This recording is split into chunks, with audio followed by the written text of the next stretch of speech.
Hello students, welcome back to Coslogs. So eighth की maths में हम लोगों ने रैशनल नंबर्स चैप्टर को कवर अप कर लिया है एंड आज हम लोग इसी सीरीज में आगे बढ़ने वाले हैं।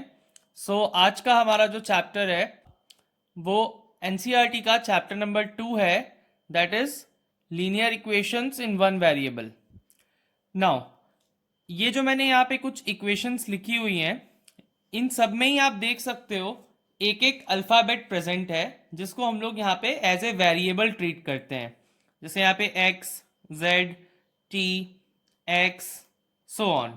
सो ये जितने भी यहाँ पे अल्फ़ाबेट्स हैं ये सभी वेरिएबल्स हैं। वेरिएबल्स का मतलब they can take different values according to situation. मतलब जैसे अगर हम यहाँ पे कंसिडर करें तो z की वैल्यू अगर हम देखेंगे तो क्या आएगी, 2 को इधर ट्रांसपोज करेंगे तो 4।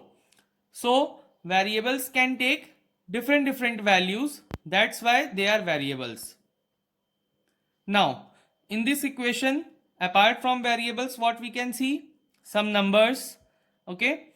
And one more thing to note, why word linear? Because variables की पावर हमेशा आपको 1 मिलेगी। यहाँ पे कभी भी आपको मोर देन 1 पावर 2 या 3 ऐसी पावर्स नहीं मिलने वाली हैं। ये कुछ एग्जाम्पल्स मैंने लिखे हैं linear equations in one variable के। इनको कैसे सॉल्व करना होता है? बेसिकली हमें इसमें वेरिएबल की वैल्यू निकालनी होती है। तो जैसे मुझे यहाँ पे x निकालना है तो मैं x को यहीं पे रख लेता हूँ और 2 को RHS में ट्रांसपोज कर देता हूँ। तो इसका आंसर क्या आ गया? 9। वैसे ही इसमें z को इधर रहने देते हैं, 2 को इधर ट्रांसपोज करा लेते हैं। तो इसमें आंसर क्या आ गया z का? 4। यहाँ पे हम लोग क्रॉस मल्टीप्लाई कर लेते हैं तो t into 1 is equal to 50। So t कितना आ गया? 50 आ गया। देन यहाँ पे x की वैल्यू निकालनी है 17/7, इसको इधर ट्रांसपोज कर लेते हैं 3/7 को। नाउ यहाँ पे हमारा डिनोमिनेटर सेम है तो न्यूमरेटर सिंपली सब्ट्रैक्ट हो जाएगा। तो कितना आंसर आ जाएगा? 14/7, दैट इज 2। नेक्स्ट यहाँ पे 7x की वैल्यू क्या है? 16 + 9, दैट इज 25। तो 7x is 25, so x will be 25/7। Then यहाँ पे अगेन क्रॉस मल्टीप्लाई करेंगे तो 2x हमारा कितना हो जाएगा? 54 हो जाएगा। तो x की वैल्यू कितनी आ जाएगी? 54/2, दैट इज 27। सो इस तरीके से हम लोग इन इक्वेशंस को सिंपली सॉल्व कर सकते हैं एंड ये हम लोगों ने बात ही बात में एनसीईआरटी की एक्सरसाइज 2.1 को कवर अप कर लिया है। अब आप उसे पूरा बना सकते हैं। Next will be starting with word problems of this chapter, जो कि हमें एक्सरसाइज 2.2 में दिए हुए हैं। नाउ अभी तक जो हमने क्वेश्चंस डिस्कस किए उसमें हमें सीधा इक्वेशंस दिया होता था और हम ट्रांसपोज करके सॉल्व कर देते थे।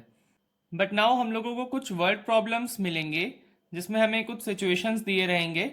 पहले हम उनसे इक्वेशन बनाएंगे, फिर उनको सॉल्व करके वेरिएबल का वैल्यू निकालेंगे। Let's start. पहला क्वेश्चन है हमारा, the sum of 3 consecutive multiples of 11 is 363, find these multiples. Now इसमें हम लोगों को क्या करना होता है, एक वेरिएबल लेट करते हैं पहले तो, और फिर उसको अपने क्वेश्चन में फिट करके फिर एक इक्वेशन बनाते हैं और सॉल्व करते हैं। तो इस क्वेश्चन में हमें मल्टीपल्स पे बात करनी है। तो हम देख लेते हैं, जैसे सपोज हम 2 के मल्टीपल्स को कंसिडर करते हैं। तो 2 के मल्टीपल्स क्या होंगे? 2, 4, 6, 8 एंड सो ऑन। इसमें हम एक पैटर्न देख सकते हैं कि जो 2 का मल्टीपल्स है उसमें 2 का डिफरेंस भी है। वैसे ही 3 के मल्टीपल्स देख लेते हैं, 3, 6, 9, 12। इसमें भी हम देख सकते हैं कितने कितने का डिफरेंस है, 3 3 का डिफरेंस आ रहा है। मतलब जिस भी नंबर का आप मल्टीपल लोगे उसमें उतने ही नंबर का डिफरेंस आते जाएगा। तो हम मान लेते हैं कि हमारा यहाँ पे पहला मल्टीपल है x, क्योंकि हमें तो पता नहीं है क्या है, तो पहला मल्टीपल x है। तो अगला मल्टीपल क्या होगा? क्योंकि यहाँ पे कंसेक्यूटिव वर्ड की बात हुई है, मतलब लगातार, तो इसके जस्ट बाद वाला मल्टीपल क्या होगा? x + 11। और फिर उसके बाद वाला क्या होगा? x + 11 + 11, that is 22। नाउ अब हमें इन तीनों मल्टीपल्स का सम कितना दिया हुआ है, x plus 11 plus x plus 22, हमें क्वेश्चन में कितना दिया हुआ है 363। नाउ ये हमारी एक लीनियर इक्वेशन बन गई है। इसमें आप देख सकते हैं एक ही वेरिएबल है दैट इज x और पावर भी उसकी क्या है 1, उसके अलावा वी हैव नंबर्स।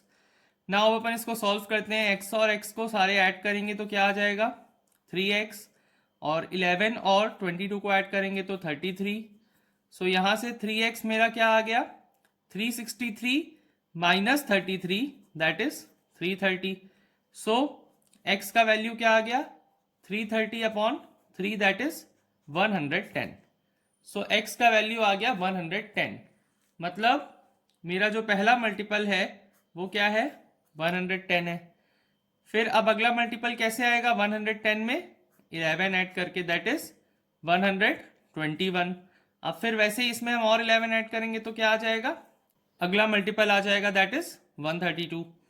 सो ये मेरे तीन मल्टीपल्स हैं 11 के जो कंसेक्यूटिव भी हैं, और इसका सम आप चेक कर सकते हो 363 भी आ रहा है। सो ये मेरे क्वेश्चन का सॉल्यूशन हो गया। So now next question of this exercise, Lakshmi is a cashier in a bank. She has currency notes of denominations rupees 100, 50 and 10 respectively. मतलब उसके पास नोट्स हैं 100 रुपीज़ के, 50 के और 10 के। पता नहीं कौन सा गरीब बैंक है ये।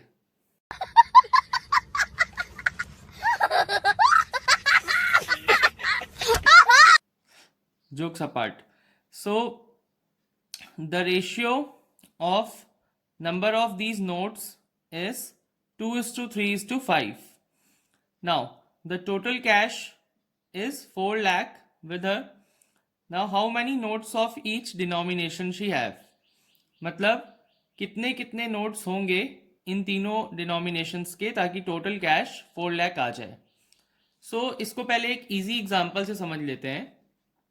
लेट्स से कि मेरे पास टोटल 100 रुपीज़ हैं, ठीक है, and I am having denominations of 5 rupee and 10 rupee. Now मुझे ये पता है कि मेरे पास जितने 5 रुपी के नोट्स हैं उससे 2 गुने 10 के हैं। तो मैं इसको कैसे लेट कर सकता हूँ, मान लेते हैं कि मेरे पास x नोट्स हैं 5 रुपी के, क्योंकि मुझे नहीं पता कितने हैं, बट ये पता है कि इससे 2 गुने 10 के हैं, तो मतलब 10 के कितने हैं 2x है। नाउ अब इसमें एक चीज ध्यान देना होगा कि अगर मेरे पास 5 रुपीज के x नोट है तो उसकी टोटल वैल्यू 5x होगी। ठीक वैसे ही जैसे सपोज मेरे पास, अब एक और एग्जाम्पल देख लेते हैं, एग्जाम्पल के अंदर एग्जाम्पल। सो जैसे मेरे पास 10 रुपीज के 10 नोट्स हैं तो इसकी वैल्यू मेरी कितनी है 100। ये कैसे आती है, इन दोनों को मल्टीप्लाई करके। तो वैसे ही 5 रुपीज के x नोट्स हैं तो उसकी वैल्यू क्या होगी 5 into x that is 5x। Now 10 rupees के 2x नोट्स हैं तो उसकी वैल्यू मल्टीप्लाई करके कितनी आ जाएगी 20x। अब इन दोनों का जो सम है दैट इज 25x, वो कितना दिया हुआ है 100 दिया हुआ है। ये टोटल वैल्यू को रिप्रेजेंट कर रहा है और टोटल वैल्यू मेरे पास कितनी थी रुपए की 100। सो यहां से जो हमारे x की वैल्यू आएगी 100 upon 25 say that will be 4। तो मतलब मेरे पास 5 रुपए के कितने नोट्स हैं 4, और 10 रुपए के 2 गुने थे मतलब 8। अब हम चेक भी कर सकते हैं 5 4 जा कितना होगा 20 होगा, और 10 इंटू 8 कितना होगा 80 होगा। तो 20 प्लस 80 विल गेट 100। सो अब इसी पर्टिकुलर नॉलेज को हम लोग हमारे इस क्वेश्चन पे लगाएंगे और इसको इजीली सॉल्व कर लेंगे।